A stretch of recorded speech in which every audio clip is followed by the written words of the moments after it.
Hello बच्चों, आप सभी का BKS चित्रगुप्त इंस्टीट्यूट चैनल पर स्वागत है। जैसा कि मैंने पहले बताया कि मैं आप सभी को कक्षा 10 और 12 की साइंस और मैथ विषय में आप लोगों को बताता रहूँगा, आपको वीडियो बना करके भेजता रहूँगा, जिससे आप लोगों को पढ़ने में आसानी हो। वीडियो को स्टार्ट करने से पहले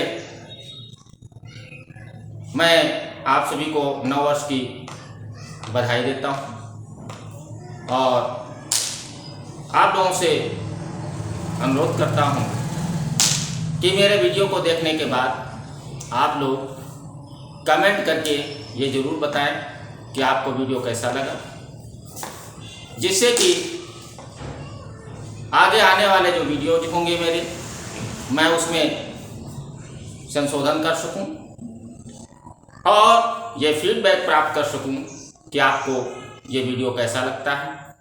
तो चलो चलते हैं और कक्षा 10 की साइंस विषय में चैप्टर नंबर 2 है केमिस्ट्री का अम्ल, क्षार एवं लवण।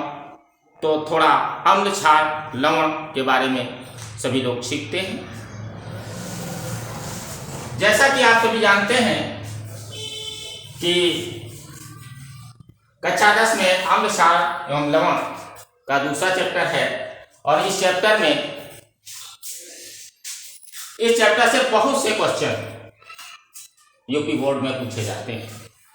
कुछ क्वेश्चन जो हैं सीधे ही पूछ लिए जाते हैं, कुछ क्वेश्चन घुमा फिरा करके पूछे जाते हैं। मैं प्रयास किया हूं कि हर प्रकार के क्वेश्चनों को आप कवर कर सकें और हर प्रकार के क्वेश्चनों का आंसर आसानी से दे सकें। जैसा कि लेसन का नाम है अम्ल, क्षार एवं लवण, इसके अंतर्गत हमें सिर्फ अम्ल, क्षार एवं लवणों के बारे में संपूर्ण जानकारी प्राप्त करनी है। अम्ल वे पदार्थ जो स्वाद में खट्टे होते हैं, नीले लिटमस पेपर को लाल कर देते हैं, जल में घोले जाने पर आयनित होकर के हाइड्रोजन आयन यानी कि H आयन देते हैं, वे सभी पदार्थ अम्ल कहलाते हैं। अम्ल जो होते हैं कई प्रकार के होते हैं। कुछ अम्ल जो होते हैं उनको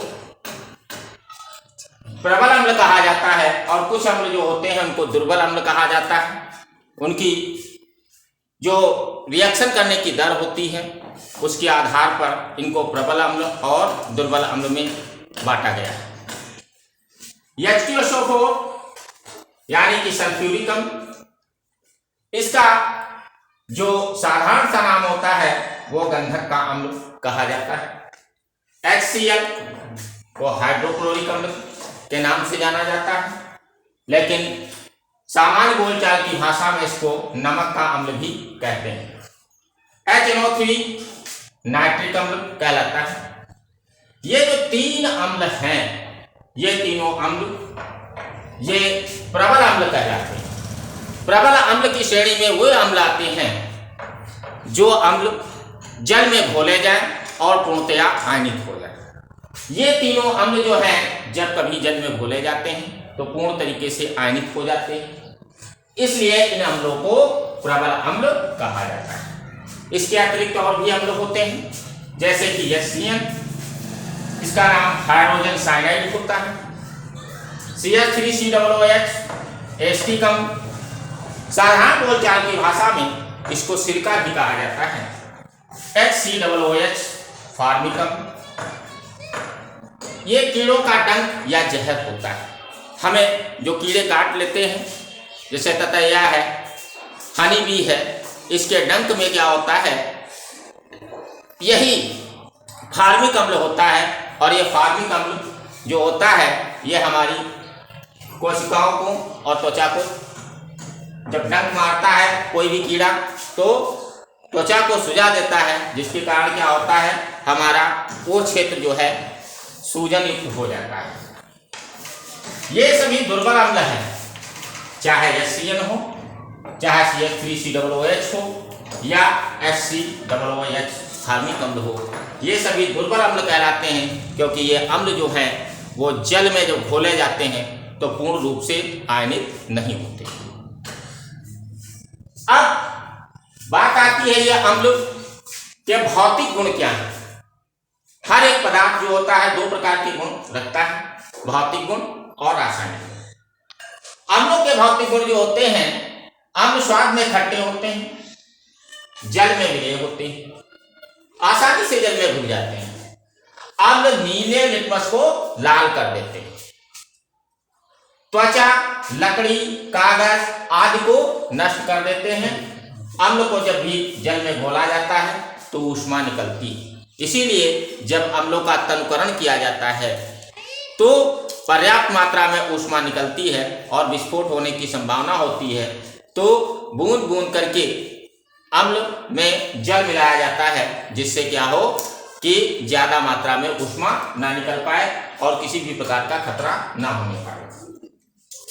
अम्लों के जो रासायनिक गुण होते हैं ये बहुत ही क्रियाशील अम्ल होते हैं। रासायनिक गुणों में सक्रिय धातुओं जैसे Na, Mg, Zn यानी सोडियम, मैग्नीशियम, जिंक से क्रिया करके अम्ल H2 गैस निकालते हैं, हाइड्रोजन गैस को बाहर निकालते हैं। जब भी ये अम्ल जो है जब भी धातुओं से क्रिया करेंगे, जैसे सोडियम है, मैग्नीशियम है, जिंक है, इनसे क्रिया करके हाइड्रोजन गैस को निष्कासित करते हैं। जैसे Zn की हम H2SO4 यानी सल्फ्यूरिक अम्ल से क्रिया कराते हैं तो क्या होता है, H2 गैस यहाँ से निकल जाती है और H2 गैस के रूप में निकल जाती है और Zn और SO4 मिलकर के ZnSO4 यानी जिंक सल्फेट बना लेते हैं। ये जो ऊपर की ओर तीर लगाया गया है ये प्रतीक होता है गैस का। धातु कार्बोनेटों से अम्ल क्रिया करके CO2 गैस व जल बनाते हैं। जितने भी धातु कार्बोनेट होते हैं उन धातु कार्बोनेटों से क्रिया कर करके जल और CO2 गैस बनाते हैं। CaCO3 यानी कैल्शियम कार्बोनेट, जब कैल्शियम कार्बोनेट से शांत सल्फ्यूरिक अम्ल या सल्फ्यूरिक अम्ल क्रिया करता है तो क्रिया में क्या होता है, H2 जो है इस H2 पे CO3 का एक O आ जाता है, जिससे बन जाता है H2O। H2O अलग हो जाता है और CO3 में एक O कम पड़ गया तो CO2 बन गया। अब बचा Ca और SO4। ये Ca और SO4 मिल जाते हैं और ये दोनों मिल करके CaSO4 यानी कैल्शियम सल्फेट बना देते हैं।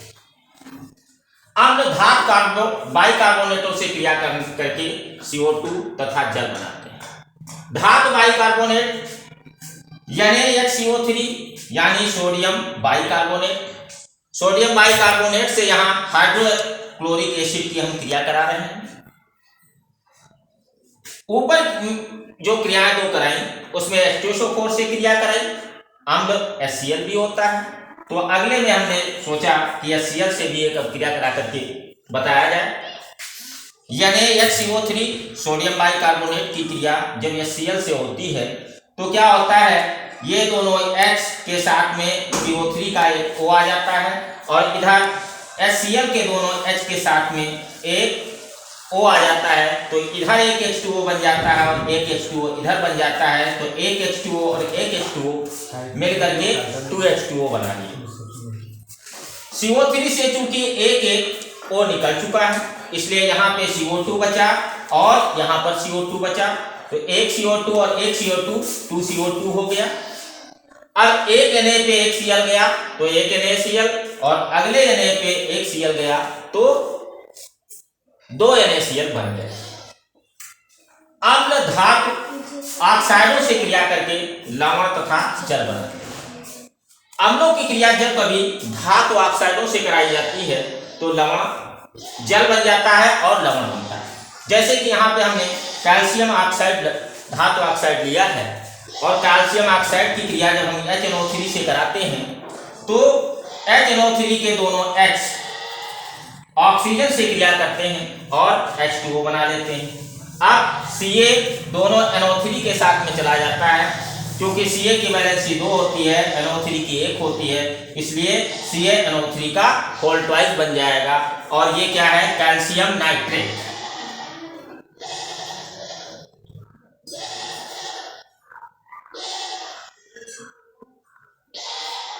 लवण बन जाता है। तो ये हुआ तुम्हारा अम्ल क्या होते हैं, अम्लों के भौतिक गुण क्या होते हैं और अम्लों के रासायनिक गुण क्या होते हैं। हाँ, वीडियो को अंत तक देखने के लिए धन्यवाद। और आप सभी से ये मेरी गुजारिश है कि आप लोगों को वीडियो कैसा लगा कमेंट करके ज़रूर बताएं। बहुत बहुत धन्यवाद।